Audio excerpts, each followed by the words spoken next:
আলাইকুম। জাতীয় গণতান্ত্রিক পার্টি জাগপা ঢাকায় অবস্থিত ভারতীয় দূতাবাস ঘেরাওয়ের এক কর্মসূচি হাতে নিয়েছে এবং আমার যেটা মনে হচ্ছে আমাদের দেশের মানুষ নরেন্দ্র মোদীর কারণে যেভাবে ভারত বিদ্বেষী হয়ে গেছে, আমি ব্যক্তিগতভাবে ভারত বিদ্বেষী না, কোনো দেশের বিরুদ্ধে আমি নই, কিন্তু নরেন্দ্র মোদীর বিভিন্ন কার্যক্রম, শেখ হাসিনা বিশেষ করে শেখ হাসিনা থাকার সময় পর্যন্ত যা কিছু নরেন্দ্র মোদী ভারত সরকার করেছে মানুষ বীতশ্রদ্ধ হয়ে গেছে। এবং শেখ হাসিনার পতনের পর যে কর্মকাণ্ডগুলো নরেন্দ্র মোদী করছে, এখনও করে যাচ্ছে বাংলাদেশের বিরুদ্ধে, ডক্টর ইউনূস সাহেবের বিরুদ্ধে, সেগুলো বাংলাদেশের মানুষ খুব সহজভাবে মেনে নেয় নাই এবং মেনে নিবে না। কারণ ভারতের প্রত্যেকটা কর্মকাণ্ড বিশ্লেষণ করলে দেখা যায় ভারত আমাদের বন্ধু চেয়ে ভারত শত্রু হিসেবে নিজেকে পরিগণিত করছে বাংলাদেশের মানুষের কাছে। নিজেরা বন্ধুর পরিবর্তে নিজেরা যেন শত্রু হিসেবে পরিগণিত হচ্ছে বাংলাদেশের মানুষের কাছে। আমাদের সীমান্তে হত্যাকাণ্ড, ভারতের চুক্তি থাকা সত্ত্বেও পানি না দেওয়া, তিস্তা পানি, এবং আমাদেরকে শুকিয়ে মারা, শুকনো মৌসুমে, বর্ষা মৌসুমে পানি দিয়ে বন্যা প্লাবিত করা, আমাদের সীমান্তের মধ্যে কাঁটাটারে বেড়া জোর করে দেওয়ার চেষ্টা, সীমান্তের ভিতরে ঢুকে যাওয়া বিএসএফের, তারপর ভারতীয় ড্রোন বাংলাদেশের আকাশসীমা লঙ্ঘন করা, এবং ভারতীয় বিজেপি এবং অন্যান্য নেতাদের বাংলাদেশের বিরুদ্ধে হুঙ্কার দেওয়া,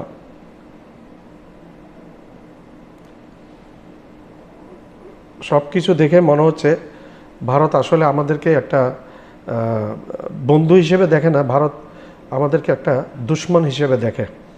ভারতের কোনো বন্ধু নেই, ভারতের প্রতিবেশী 8-9টা দেশের মধ্যে কোনোটা বন্ধু নেই। পাকিস্তান ভারতের শত্রু, চীন ভারতের শত্রু, এখন বাংলাদেশকে ভারত শত্রু বানিয়েছে, তারপর নেপাল শত্রু, মালদ্বীপ শত্রু, শ্রীলঙ্কার শত্রু, তারপর বার্মা শত্রু, এইদিকে আফগানিস্তান শত্রু। তো ভারতের বন্ধু কোনটা? ভারতের তো কোনো বন্ধুই দেখা যাচ্ছে না। ভারত বন্ধুহীন একটি প্রতিবেশী শত্রু দ্বারা পরিবেষ্টিত ভারত একটি দেশ, যে দেশটি নরেন্দ্র মোদী ক্ষমতায় আসার পরে প্রত্যেকটা প্রতিবেশীকে শত্রুতে পরিণত করেছে, যার ফল ভারত এখন পাচ্ছে। ভারতের থেকে ব্যবসা, বাংলাদেশের অনেক ব্যবসা ছিল ভারতে, বাংলাদেশে অনেক কিছু রপ্তানি করতো, বাংলাদেশের থেকে অনেক বেশি ফায়দা লুটতো। এখন প্রত্যেকটা কিছু ভারতের বন্ধ হয়ে গেছে বাংলাদেশের সাথে। কলকাতা নিউ মার্কেট এবং কলকাতার অর্থনীতি অনেকটা ধসে গেছে। ভারতের অর্থনীতি বাংলাদেশের সাথে শত্রুতা বজায় রাখার ফলে ভারতের যে অর্থনীতির উপর যে একটা বিরূপ প্রতিক্রিয়া পড়েছে, সেটাতে ভারতের অর্থনীতি প্রায় ধ্বংসের মতো।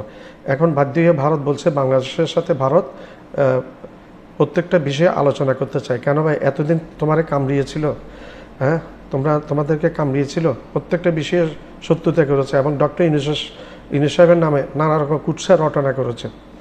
তোমরা ভারত, তোমাদেরকে আমেরিকা শিকল বেঁধে তোমাদের অবৈধ ছাত্রগুলোকে পাঠিয়েছে, এমনি পাঠায়নি, তোমাদের কার্যকলাপে তোমরা পাঠিয়েছে, নিগৃহীত হয়েছে। ঢাকায় অবস্থিত ভারতীয় দূতাবাস ঘেরাওয়ের মতো কঠোর কর্মসূচি দিয়েছে জাতীয় গণতান্ত্রিক পার্টি জাগপা। মূলত শেখ হাসিনাকে ভারতে আশ্রয় দেওয়ার প্রতিবাদে এবং তাকে বাংলাদেশে ফেরত পাঠানোর দাবিতে এই ঘেরাওয়ের হুঁশিয়ারি দেওয়া হয়। সোমবার জাতীয় প্রেস ক্লাবে জুলাই গণঅভ্যুত্থানের স্মরণে আগামীর বাংলাদেশ গড়ার লক্ষ্য নিয়ে আয়োজিত এক জরুরি সংবাদ সম্মেলনে জাগপার নেতারা এই কর্মসূচির বিস্তারিত জানান।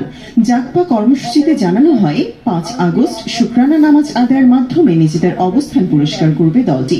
পুরো জুলাই মাস জুড়ে ভারতীয় আগ্রাসনের বিরুদ্ধে প্রতিবাদ কর্মসূচি পালিত হবে। এছাড়া গণহত্যায় জড়িত এবং শেখ হাসিনার দোসরদের বিচারের দাবিতে, এমনকি আওয়ামী লীগের বিচারের দাবিতেও 8টি বিভাগীয় শহর এবং 20টি সাংগঠনিক জেলায় গণসংযোগ ও লিফলেট বিতরণ করা হবে। এর মাধ্যমে গণসচেতনতা সৃষ্টি করাই জাগপার মূল লক্ষ্য। এ সময় স্থানীয় নির্বাচন এবং পিআর পদ্ধতির নির্বাচন প্রসঙ্গে জাগপার সিনিয়র সহসভাপতি রাশেদ প্রধান বলেন, আওয়ামী লীগের নির্বাচনে অংশগ্রহণ ঠেকানো গেলে পিআর পদ্ধতির নির্বাচন ও স্থানীয় নির্বাচনে কোনো আপত্তি থাকবে না। আসসালামু আলাইকুম। আমার ভিডিওটা আপনারা লাইক করবেন, শেয়ার করবেন, সাবস্ক্রাইব করবেন। আমার চ্যানেলটা লাইক করবেন, শেয়ার করবেন, সাবস্ক্রাইব করবেন, বেল আইকনটা প্রেস করবেন।